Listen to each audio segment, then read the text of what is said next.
We are the Guptas. That sentence has become synonymous with state capture in South Africa. We speak to Glynnis Breytenbach, the Democratic Alliance's Shadow Minister of Justice. Hi, Glynnis. Hi, how are you? Fine, thank you. I see the National Prosecuting Authority has called in the help of President Cyril Ramaphosa to try and fast-track the extradition from the United Arab Emirates of the Guptas. Okay. Oh, yeah. What's your take on that? Well, in the National Prosecuting Authority of South Africa, you and I and President Ramaphosa and the rest of South Africa have no idea where the Guptas are. We don't know where they are. So I don't see the point in continuing to harangue the United Arab Emirates about whether they are going to extradite them or not if we don't know where they are. That's not how extraditions work. How extraditions work is you have to know where they are. And then you apply for extradition there, where they are. And that's what they did. And it was a failure. They were not extradited. And they weren't even told that they weren't going to be extradited. They just, months went by until we learned from, again, Soul Society that the Guptas have been seen running around Dubai. Now we know that the extradition failed. And nobody told us. The NPO say they weren't told. The minister's office says he wasn't told. I find that really hard to believe, but if they say so, one must believe it.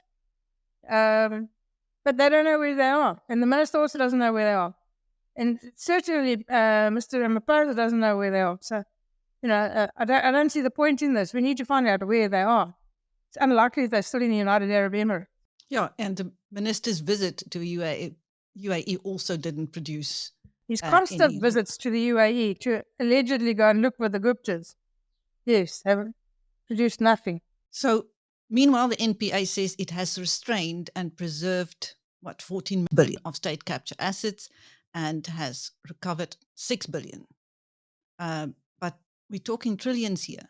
Yeah, I see that the National Director in a press conference yesterday says a great source of pride that they managed to recoup 6 billion and freeze 40 billion or however much.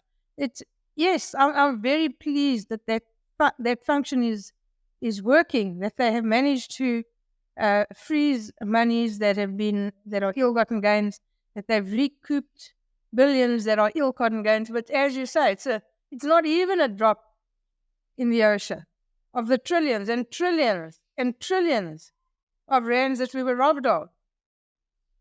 And that government officials and cabinet members assisted crooks to steal from us. And that money, some of it found its way into their pockets. And a lot more than the 6 billion or the 40 billion that we're talking about. So, yes, is it good news? Yes, of course it's good news. Yes, have they succeeded there? Yes, they have. Wonderful. Very happy that they're doing that. But it's not even close to enough. It's in the bigger scheme of things, it's meaningless. Now, it also boasts that almost 700 government officials have been convicted of corruption, but these are the sardines, surely not. Where are the big fish? These are minnows, yes, you're quite right. And they are people that would have been convicted in any event. They're petty thieves who would have been caught in the general scheme of things, in the general course of the work of the hawks of the commercial branch, prosecuted in the general scheme of things, because that's the job of the National Prosecuting Authority, to prosecute people, and convicted. And yes, everybody acknowledges, myself included, every day that there are thousands of, well, not thousands, there's just over 2,000, I think, prosecutors in the NPA who go to work every day and do their very best. I accept that. And thank God for them. They go every day under constantly worsening conditions and do their very best. And they do. They convict people of housebreaking, robbery, assault, GBH, murder, rape, and corruption. Yes, that's their job. They're the National Prosecuting Authority. But we sit here with a much bigger problem, and we all know it. The elephant in the room is state capture. The elephant in the room is grand corruption on a scale that is breathtaking. And those people have not been held to account. None of them. Not even one. And so Of course, they are doing their everyday work. But frankly, that's their job and they're being paid to do it. And am I happy they're doing it? Absolutely. Do I acknowledge the fact that they do it? Without a doubt. They do it every day. And I see daily the steadily worsening conditions under which the police, the prosecution, the judiciary are forced to conduct their business. So that they're getting anything done at all is a miracle. Well done to them. They deserve those successes. But the difficulty is we're not seeing any state capture prosecutions or convictions. And that's what we need to see. We need to see people at the top of the scale who stole at a breathtaking pace held to account. And that isn't what's happening here. And at the snail's pace that they are working and with the limited resources, what are the realistic prospects of NPA alone getting those big guys into the dock? In my view, as we currently stand, none. The NPA has a paucity of resources, both human and financial. They have a paucity of experience. This we know. It's as a result of many things, natural attrition. People unfortunately die. People retire. People leave and move on for better salaries elsewhere. Better working conditions are not hard to find.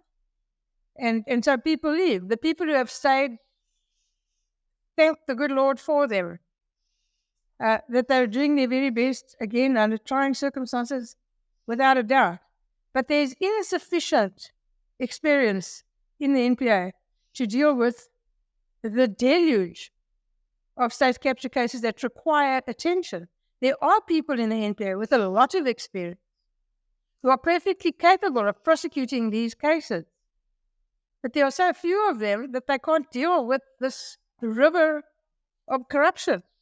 And for that very reason, the DA has proposed a piece of legislation to introduce an amendment to the Constitution which will allow the setting up of a Chapter 9 institution to deal solely with grand-scale corruption, grand-scale organized crime, to allow the NPA, allow them the freedom of movement to make space for them to deal with these matters that they are forced to deal with on a daily basis because that's their job.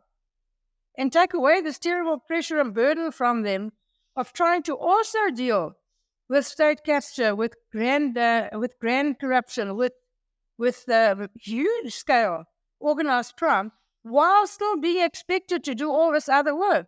It's simply too much. Progress has been made with the establishment of the Anti-Corruption Commission that can work alongside the NPA and get the super looters into the dock. Well, it was gazetted last week. The proposed legislation was gazetted last week, so it's out for public comment. It will be introduced within the first 100 days of the establishment of the 7th Parliament. And then, that it will run its course. There's no reason why it should take very long. I can't imagine that anybody won't support it. In a country riven with grand corruption and the most horrible affliction of organized crime that we are, one can scarcely oppose any attempts to improve that condition. So I sincerely hope that it will enjoy support. Until then, have you sensed any political will from the ruling African National Congress to hold the looters to account? Yes, they'll tell you that they introduced what's colloquially known as the National Prosecuting Authority Amendment Act, or the Prosecuting Authority Act, the amendment to formalize the establishment of the Investigating Directorate, so to make it a permanent feature within the NPA, as opposed to a proclamation as it was initially. So it's a permanent feature.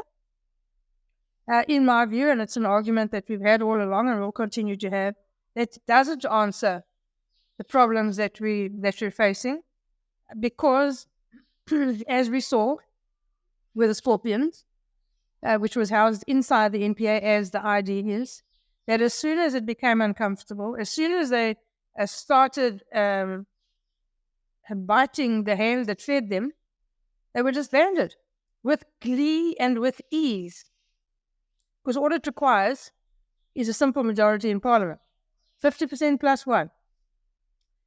If they're serious about corruption, if they honestly want to address corruption, if they honestly want to make inroads into state capture, holding those people to account, and putting an end to grand-scale corruption and organized crime, then we need a body that can bite and has security of tenure, that has true independence, that is not dependent on political whimsicalness for its existence. If you have a Chapter 9 institution which requires a two-thirds majority in Parliament, no political party is ever going to smell that again in this country. So it will have security of tenure. It will take serious political will to disband it. I don't think it can happen. It will give the kind of independence, the kind of security of tenure that will attract the very best, because they know that they'll be able to do their jobs, do it with dignity, with honor, but also with independence, that they can go after whomsoever and have no fear that their work will be undone by a bunch of politicians who don't like being held accountable.